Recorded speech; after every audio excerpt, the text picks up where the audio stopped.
ब्रह्मचारी गुरुकुले वसन्दान्तो गुरोर्हितम् आचरन् दासवन्नीचो गुरौ सुदृढ़सौहृदः। तो हम देख रहे हैं श्रील भक्तिविनोद ठाकुर के संक्षिप्त जीवन चरित्र को। अभी तक हमने देखा कि उनके जन्म से लेके उनके चैतन्य चरितामृत भागवत प्राप्ति करने तक का जीवन का सफ़र। अभी हम आगे देखने जा रहे हैं। चंपारण्य में जब वो अपना गवर्नमेंट का जॉब कर रहे थे तो उस समय वहाँ के लोग एक वटवृक्ष में एक भूत की अर्चना करते थे और वो भूत के अंदर ऐसा क्षमता था कि जो गांव का पंचायत में लोग थे, नेता लोग थे, उनके मन को वो भूत प्रभावित कर देता था और जो व्यक्ति उस भूत की पूजा करता था उस व्यक्ति के फेवर में वो उनसे निर्णय देने के लिए हेल्प करता था।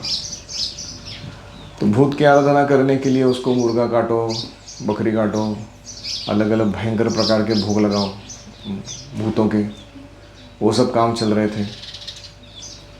और इसलिए एक पंडिता रमाबाई करके बड़ी स्कॉलर लेडी थी, आपने सुना रहेगा उनका नाम, फेमस गर्ल स्कॉलर।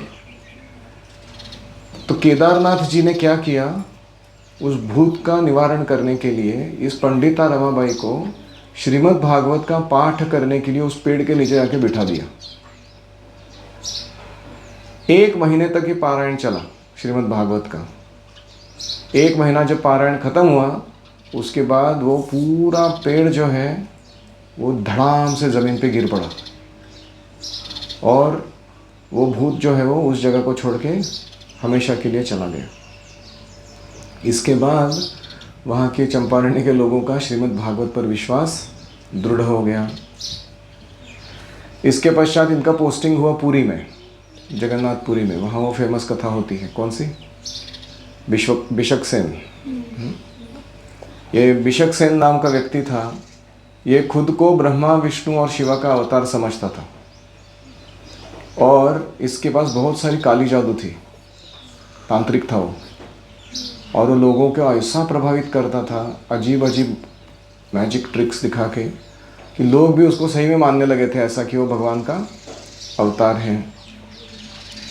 तो उसके अंदर ऐसी क्षमता थी कि वो अग्नि के वेदी के सामने बैठ के सिर्फ अपने उपस्थिति से अग्नि प्रज्वलित करता था, या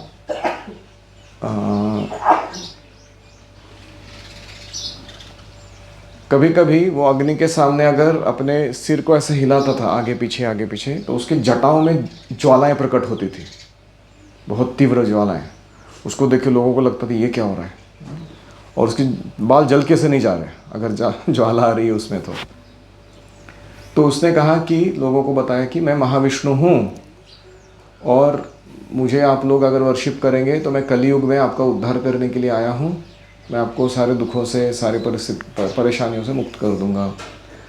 तो ओडिशा के कोई बड़े बड़े ज़मींदार थे, धनी व्यक्ति थे, वे उसके चंगुल में आ गए और ये उसको फंड्स देते थे टेम्पल बनाने के लिए या अलग अलग उसके काम चलाने के लिए।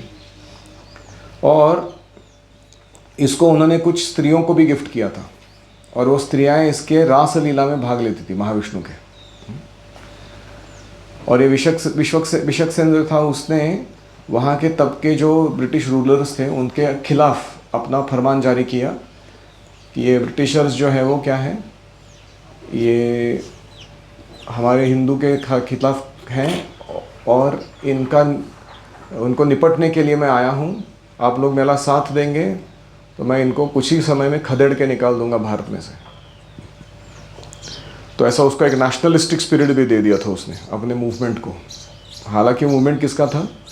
एंजॉय करने का लाइफ, उसका मूवमेंट था वो। तो उसने जब कहा कि मैं ब्रिटिशर को निवारण करने के बाद खुद राजा बन के आप सबको रक्षा प्रदान करूंगा, तो ये बात वो ब्रिटिशर्स को अच्छी नहीं लगी। तो उन्होंने क्या किया, उसके इन्फ्लेमेटरी स्टेटमेंट्स के लिए, भड़काऊ विधानों के लिए उन्होंने उसके ऊपर कोर्ट केस डाल दिया अभी वो कोर्ट केस तो डाल दिया, लेकिन उसको पकड़ने जाएगा कौन? उसको कोर्ट में पेश करने के लिए जब भी पुलिस जाती थी या कोई रिप्रेजेंटेटिव जाता था गवर्नमेंट का, वो उनको पूरा भ्रमित कर देता था या उनको ऐसा डर दिखा देता था कि वो आगे जाके उसको पकड़ने के लिए अपना जान बचा के भाग आते थे। तो डिस्ट्रिक्ट गवर्नर जो था वो नेशनल गवर्नमेंट ऑफ बंगाल का, उसने अरेस्ट ऑर्डर निकाले और एक रावेन शॉ करके उस समय का डिस्ट्रिक्ट कमिश्नर था, उन्होंने केदारनाथ दत्त को बोला कि इसको ज़रा न्याय के सामने लेके आइए आप, न्यायमूर्ति के सामने। तो केदारनाथ जो है वो बिशक सिंह के पास गए। उन्होंने जैसे ही उनको पता चला बिशक सिंह को कि मुझे मिलने आ रहा है व्यक्ति वो कौन है, तो उन्होंने आते ही उनको वेलकम किया, केदारनाथ बाबू आइए आइए, कैसे हो आप। उनका नाम जानता था वो, उनके पिताजी का नाम, माताजी का नाम, सब कुछ जानता था। फिर क्या है, उसने कहा मैं जानता हूँ कि आप मुझे पकड़ने के लिए आए हैं इधर, तो लेकिन आपका अरेस्ट वारंट मेरे पे काम तो करेगा नहीं, आप भी जानते हो, क्योंकि मैं भगवान हूँ। अगर आप प्रेम से बुला रहे हो तो जैसे मेरे भक्त मुझे बुलाते हैं भगवान को प्रेम से, तो मैं उनके बंधन से चला जाता हूँ, उस तरीके से मैं आ सकता हूँ आपके साथ। ऐसे उसने कहा। तो भक्तिनाथ ठाकुर बहुत भड़के हुए थे। उन्होंने कहा कि तुम लोगों को ठग रहे हो, उनका शोषण कर रहे हो, दुर्व्यवहार कर रहे हो, और तुम खुद को न्याय के ऊपर मान रहे हो, ये अच्छा नहीं है। और इधर जगन्नाथपुरी में ऑलरेडी भगवान है, कौन? जगन्नाथ भगवान। तुम्हारी ज़रूरत नहीं है एडिशनल एक एक्स्ट्रा भगवान यहाँ आके बैठा हुआ है। तो मैं तुम्हारी मिशन को अच्छे से जानता हूँ, लेकिन तुम्हें अभी ये सब बंद करके आना पड़ेगा मेरे साथ। तो उन्होंने केदारनाथ को वार्निंग दिया कि मैं भगवान हूँ, मेरे काम में दखल अंदाजी मत कीजिए। हाँ, और अगर आपने ऐसा कुछ करने का प्रयास किया तो आपको बहुत भारी पड़ सकता है, आपके परिवारजनों को भी और आपको भी। तो उन्होंने कहा भक्तिविनोद ठाकुर ने कि मैं जानता हूँ कि तुम अच्छे योगी हो, तुम्हारे पास योग सिद्धियाँ हैं, और इसी के कारण तुम लोगों को भ्रमित कर रहे हो। तुम्हें भगवान जगन्नाथ की शरण में जाना चाहिए अपने योग साधना को परफेक्ट करने के लिए। योगी नाम अपनी सर्वेशान मज्जते नान्तरात्मना श्रद्धावान भजते यो माम। तो ऐसा बोलने के बाद वो भड़क गया। उसने कहा why should I come to see Jagannath, Jagannath को देखने में क्यों जाऊँ, वो तो एक लकड़ी का ढेर है, मैं स्वयं पूर्ण पुरुषोत्तम भगवान हूँ, ऐसे वो बोलने लगा। तो ये अपराध जब उसने किया तो केदारनाथ बहुत भड़क गए। उन्होंने आगे जाकर पकड़, उसके हाथों को पकड़ के बेड़ियों में डाल के उसको पुलिस के हवाले कर दिया और बोला ले जाओ इसको। तो उसको पूरी लेके आ गए वो, जहाँ न्याय करने के लिए कोर्ट था वहाँ पे। जब उसको लाके जेल में डाल दिया, उसके आजू बाजू उन्होंने 3 डज़न मुस्लिम कांस्टेबल्स लगा दिए, क्योंकि हिंदू लोग डर रहे थे ना उससे, उसको पकड़ने के लिए। तो मुस्लिम लोगों को लगा दिया और 72 पुलिसमैन लगा दिए कटक में डे एंड नाइट, ताकि लोग बगावत करते समय थोड़ा डरे। फिर जब ब्रह्मा और शिवा करके इसके 2 असिस्टेंट भी थे, उनको भी अरेस्ट कर लिया गया। तो इनको जब पूछताछ किया गया, इनको जोर दे के थोड़ा, तो इन्होंने बोला कि आगे इसके झांसे में आके हमने ऐसा खुद को ब्रह्मा शिवा बना लिया है, हम कुछ ब्रह्मा शिवा है नहीं, ऐसे उन्होंने मान लिया कोर्ट के सामने। फिर एक मिस्टर टेलर करके था सब डिवीज़न ऑफिसर, इनको दंड दे दिया, ब्रह्मा और शिवा को जेल में डाल के दंड दे दिया। अभी जब इसका ट्रायल चालू हो गया, 18 दिन बचे थे। 18 दिन तक हर दिन इसका ट्रायल चलता था। कोर्ट केस में अलग अलग लोग अपना कंप्लेंट्स लेके आते थे, इसने मेरे बेटी के साथ ऐसा किया, मेरे धन के साथ ऐसा किया, मेरा ऐसा हो गया, ऐसे मेरे को चीट किया, मेरा संपत्ति हड़प लिया, बहुत कुछ हुआ था।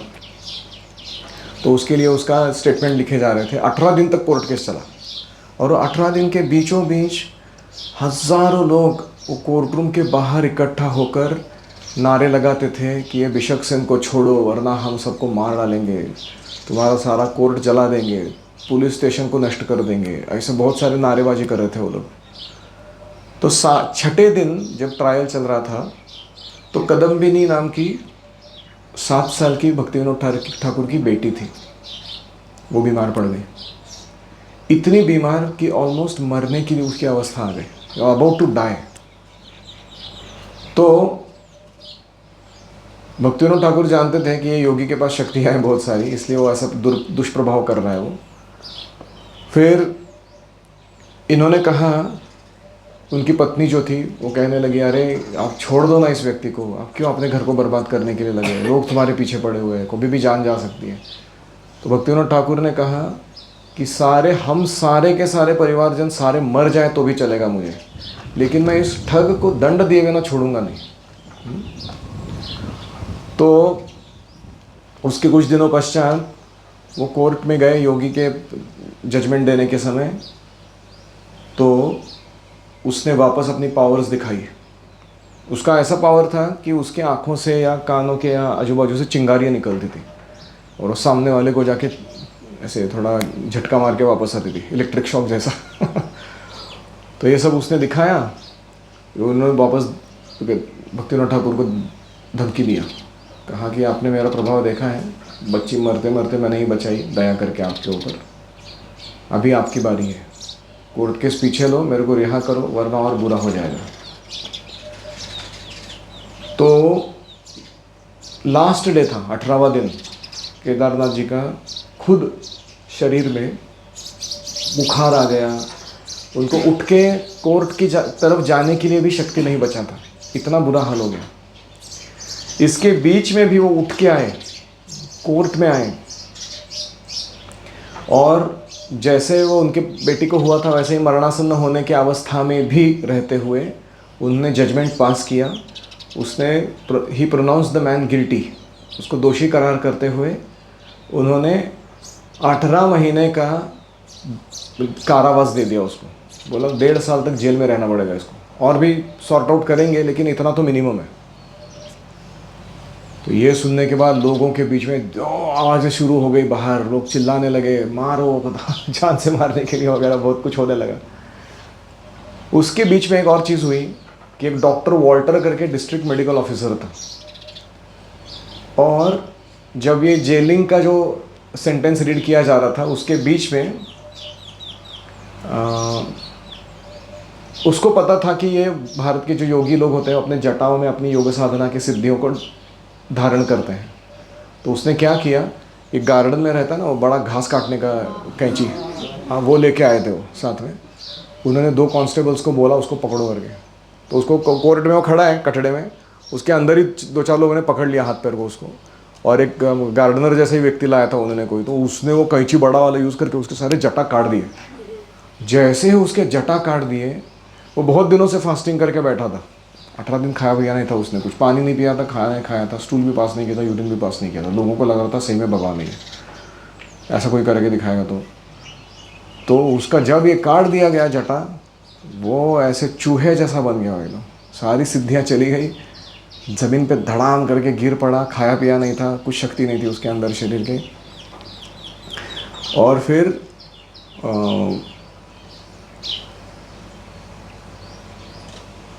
जैसे उसके बाल काटे गए, वो ऑलमोस्ट मृतवत ज़मीन पर गिर पड़ा।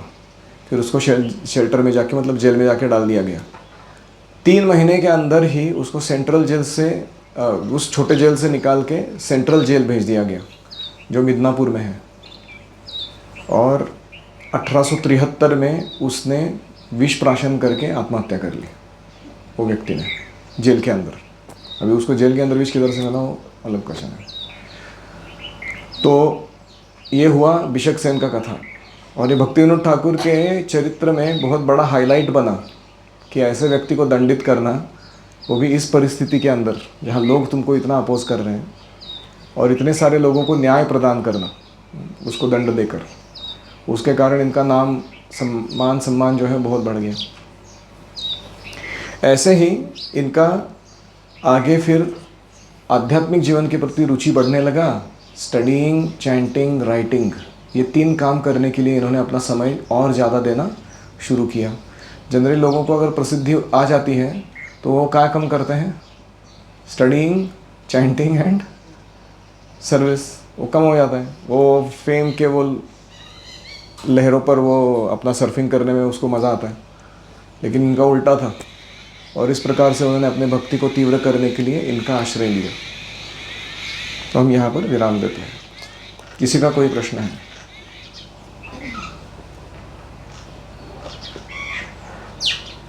श्रील भक्ति विनोद ठाकुर की जय, श्रील प्रभुपाद की जय। ओम हरे कृष्णा कृष्णा कृष्णा हरे हरे, हरे राम राम राम हरे हरे। तो अभी सब लोग